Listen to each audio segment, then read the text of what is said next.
कार्तिक मास कथा 34वां अध्याय। उद्यापन का पूर्ण विधि विधान बतलाने के पश्चात सूत जी बोले, हे ऋषियों, यदि किसी में उद्यापन की सामर्थ्य न हो तो कुछ ब्राह्मणों को भोजन करा दें।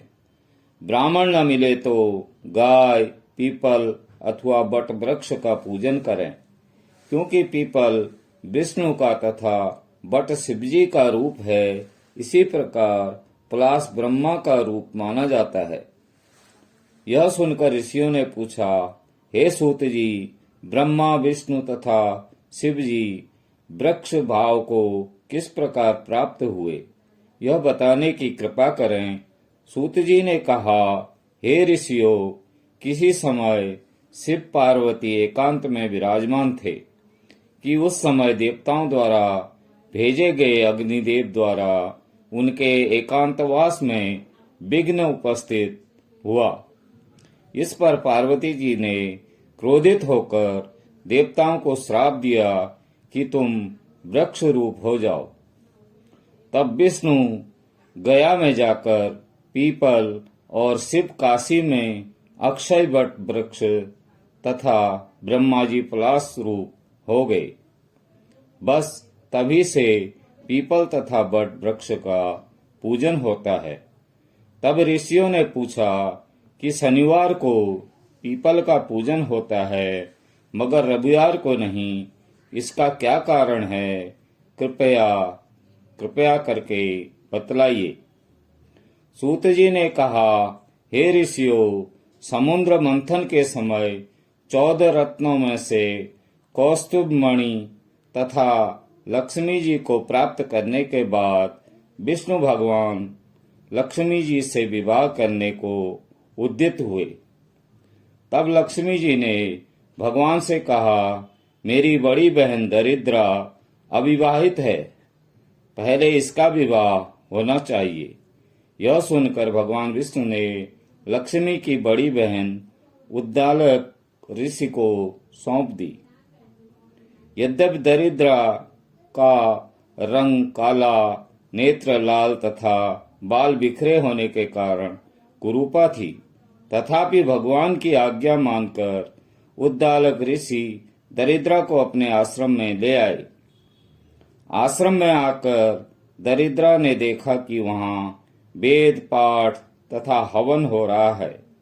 यह देख उसने मुनि से कहा, मैं ऐसे स्थान पर रहने के बजाय उस स्थान पर रह सकती हूँ जहाँ चोर, जुआरी तथा ब्राह्मणों का अपमान करने वाले रहते हों। उसकी यह बात सुनकर उद्दालक ऋषि अत्यंत दुखी हुए और उसे वहीं छोड़कर यह कहकर चले गए कि तुम्हारे लिए कोई उपयुक्त स्थान देखकर आता हूँ। ऋषि के जाने के बाद कुछ देर तक दरिद्रा ने उनकी प्रतीक्षा की। इसके बाद वह रोने और चिल्लाने लगी। तब लक्ष्मी जी ने भगवान से कहा, हे भगवान, ऋषि द्वारा त्याग दिए जाने के कारण बहन दरिद्रा अत्यंत दुखी हो रही है, अतएव आप जाकर पहले उसे शांत कीजिए। तब विष्णु भगवान लक्ष्मी समेत वहां आकर कहने लगे, तुम पीपल में निवास करो। पीपल हमारा ही अंश है। जो कोई कार्तिक की पूर्णिमा को पीपल का पूजन करेगा वो हमें प्राप्त होगा और उसके यहाँ लक्ष्मी का वास होगा। जो शनिवार को सूत लपेटकर तुम्हारा पूजन करेगा उसके समस्त मनोरथ सिद्ध होंगे, परंतु रविवार को जो तुम्हारा स्पर्श भी करेगा वह दरिद्री हो जाएगा। इतना कहकर भगवान लक्ष्मी जी सहित अंतर्ध्यान हो गए। सूत जी कहते हैं कि जो इस कथा को पढ़ता अथवा सुनाता है उसे बद्रिकाश्रम यात्रा का पुण्य फल प्राप्त होता है। इति 34वां अध्याय समाप्तम। भज मन नारायण नारायण नारायणम, श्रीमन नारायण नारायण નારાયણમ. બોલો નારાયણ નારાયણ નારાયણમ હરિ નારાયણ